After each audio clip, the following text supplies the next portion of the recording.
Война. День 386. Ситуация на фронтах. Украинское командование приняло решение сформировать две новые бригады. 49-ю артиллерийскую бригаду, которая сейчас на стадии формирования, и 82-ю десантно-штурмовую бригаду, которая в настоящее время завершает последний этап формирования и вскоре будет переброшена на фронт. Воздух. Вчера над Бахмутом был сбит российский Су-24. Пилотам удалось катапультироваться, что подтверждается кадрами. А сегодня уже сообщается о сбитии над городом российского штурмовика Су-25. Но кадров, подтверждающих это, пока не было. 2 днями ранее российские истребители Су-27 сбили разведывательный беспилотник США МК-9 Reaper над Черным морем. Они пролетали мимо него на большой скорости в попытке сбить воздушным потоком, сбрасывали на него топливо и в конечном счете при одном из пролетов задели винт БПЛА, что и привело к падению. Американцы не хотели передавать подобные БПЛА Украине, опасаясь, что в случае сбития технологии попадут россиянам, но теперь такова вероятность появилась и без передачи беспилотника Украине. Какой-то серьезной реакции со стороны США на данный инцидент не последовало.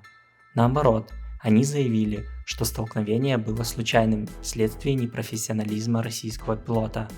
По-моему же, столкновение было специальным, а пилот Су-27 продемонстрировал высокий профессионализм. Восток. Продолжаются приграничные обстрелы в Черниговской, Сумской и Харьковской области. В то же время в Белгороде взрывы стали уже тоже обычным явлением.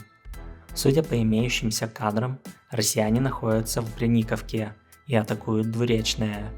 Бои идут по линии Сватово-Кременная. Сейчас россияне активно атакуют в районе Заречного. На правом берегу Северского Донца украинский генштаб сообщил о отражении атаки на Белогоровку и Спорное. Битва за Бахмут продолжается. На севере украинские бойцы 3-го батальона 92-й механизированной бригады отбили окопы с северо-западнее Хромове и отбили последующую контратаку. На юге города наемники Вагнера продвинулись вперед и вышли на улицу Корсуновского. Бойцы украинского батальона Айдар оттеснили противника с улицы, но обстановка остается напряженной.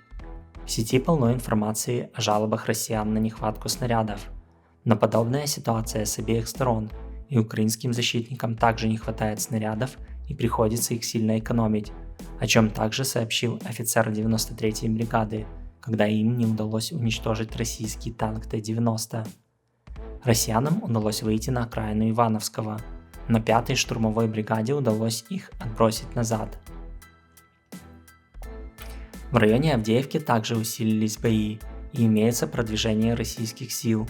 Украинский генштаб сообщил о отраженной атаке на Нетайлово, что указывает на продвижение русских к населенному пункту, видимо в обход Первомайского. Дальше бои в Марьинке и Угледаре, а россияне вчера активно сообщали о атаке ЗСУ в направлении Полог. Вероятно, это была разведка боем. В Ростове-на-Дону в здании ФСБ сегодня произошел взрыв, а затем пожар. Природа взрыва неизвестна. Спасибо за просмотр, не забывайте поддерживать видео и канал лайками, комментариями, подпиской и колокольчиком. Также можно стать спонсором канала.